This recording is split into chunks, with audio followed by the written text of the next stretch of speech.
money! Genshin has been reaching a fever pitch, a crescendo, and it, from a good direction and a bad direction at the same time. So first, the bad direction. Obviously, we know all the quitting Genshin videos and all the reasons people are giving, and that was one of them. People said the cutscenes were shitty, and you can't skip them, obviously, but that for English-speaking audiences and players, that there's no, that the lip motions or the mouth movements don't match at all, and for most characters, if it's a long sentence, their lips just completely stop moving, like halfway through the sentence, right? And that's happening all the time. It's been happening since day one of Genshin, and this game's been around for 6 years. They never fixed it. That was the main criticism by a lot of content creators and just everyday Genshin players, right? So it had kind of been reaching this. It had been crescendoing. And then on the good side, you had, like, just as far as like gameplay and really story and lore developing, as we reached the inevitable 7th region, the sort of like the beginning of the conclusion of the Genshin Impact story. Now, we don't know where it's going to go from here, if we're going to go to Conria or some other realm involving the heavenly principles, but certainly for the next year, we are reaching what is the final region as far as the elements are concerned. We now have a region for every element, and so this was always going to be a huge patch.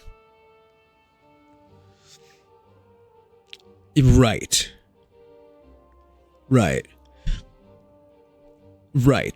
So those are your options, right? We're talking Conria, we're talking Heavenly Principles, or yes, like you said, Celestia. So there's a couple options, and that's it. But really, this feels like a momentous occasion, and so they really were forced to deliver in this patch, particularly because you only get one chance to make a good first impression. If 7.0 is not like, it doesn't blow people away, then a lot of people are probably going to leave the game because of those other concerns that I mentioned. But if 7.0 is good enough, lore-wise and otherwise, people will be willing to overlook some of the other things that Genshin has not and probably never will, like, completely correct. But it does seem like they're doing a better job with the things like the lip movement situation. So, anyways, I'm pretty impressed with the patch so far. Like, it's not a 10 out of 10 for me, but it's probably a 9. It's pretty damn good. It's, maybe even a 9.5. But to me, still, like, a 9.5 in Genshin is like a 6 in WoW. You know what I mean? Like, and whereas like a 10 in WoW was like probably Septimont for me. Really? Genshin's never had anything that, to me, reached the quality of Septimont, where I was just like, wow, this is another level that I have not experienced in this realm of gaming.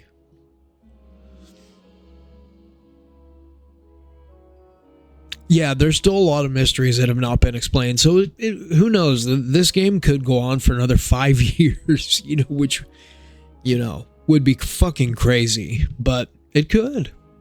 His best course of or it could be another game which continues the lore. I don't know. But seeking Pulcinella's support at the same time. Have you ever thought, though? Yeah, Septimont's amazing, bro. Fucking amazing. Have you ever thought about, like, what happens? I don't know.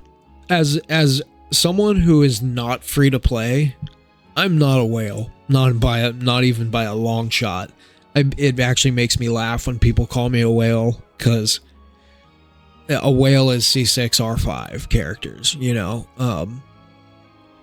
But anyways, I do spend money on my account, and I spend money on my Wuwa account too. And I was thinking about this the other day. How is that going to feel for me when the game no longer has live updates? and something that feels very valuable suddenly loses all value.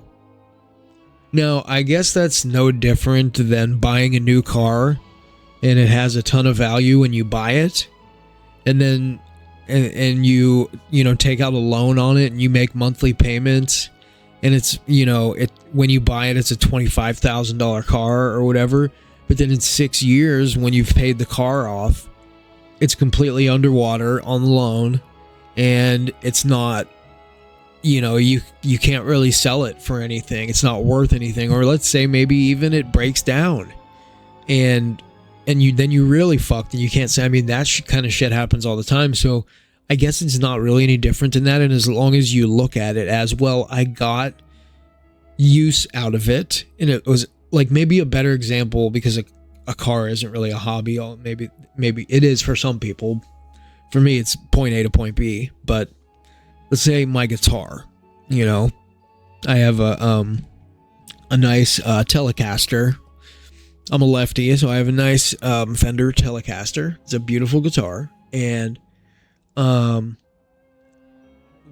like, I get great use out of it until like something happens to it, and let's say something happens with the neck, and it's not able to be repaired or whatever, and then the guitar's gone, and I can't sell it. It's just, it had value at one point, and I spent a lot of money on it, and now it no longer does. But over time, I still had to pay to get new strings or get pedals or get an amp for it, all this stuff, all this money that I may have put into it. And as long as I got good use out of it while I had it, then yeah. Saying, okay, you're thinking the same thing. If the game story ended and shut down or released as story game, your money will go down. Money don't get refunded if game shut down after story is concluded, and you can't use the characters you own, right? I know, like, what happens when these games that were massively successful and went on for years are no longer live anymore? Like, will you still be able to play the game? Will they still at least give, you know, will you still get WiiWa and TOA every month? You know, will they at least do that for you so you still have some reason to have fun with the game?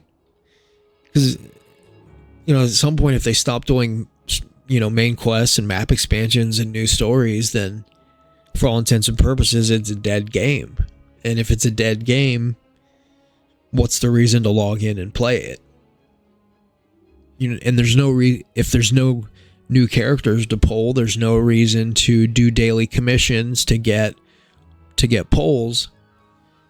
And so it's just it's sort of a fascinating thought exercise. But I guess it's just like anything in life. You buy something, it has value to you as long as you get use out of it, and then at some point it no longer holds any value, or it breaks, or you lose it, or you don't use it anymore. So I don't know. I guess as long as I continue to look at it that way, I won't stress myself out about it too much. And with that, folks, remember to enjoy it while it lasts, right? Because it is fleeting, and it is fun and new, and at one point for you, and what was once fun and new at some point will be old and tiresome, and you will get gacha fatigue or whatever Gacha Smack is talking about. But you know, at some point you'll tire of it, or it will come to an end, as I was just saying. And so with that, remember to enjoy it while it lasts, and stop and smell the roses. Remember, it's not about the destination. It is about the journey, right? The journey is the destination. And so always remember that. And remember to subscribe to my channel. Smash that motherfucking subscribe button, please. Every subscription does help a small channel like mine. Those first couple hundred subs are so hard to come by. So I would really appreciate it, guys. So please do leave a sub, leave a like, and leave a comment. Let me know what how you feel about do you have any fear of when it all comes to an end eventually? Have you even thought about it? You know, these games like Genshin and WoW are on such a roll that who knows? It feels like they're just never going to end, but sometime they will. Some point in time they will, and hopefully you haven't spent too much money to where you're just going to feel like this sense of like a giant hole in your heart and in your wallet. Anyways, have a good night, guys. Thank you.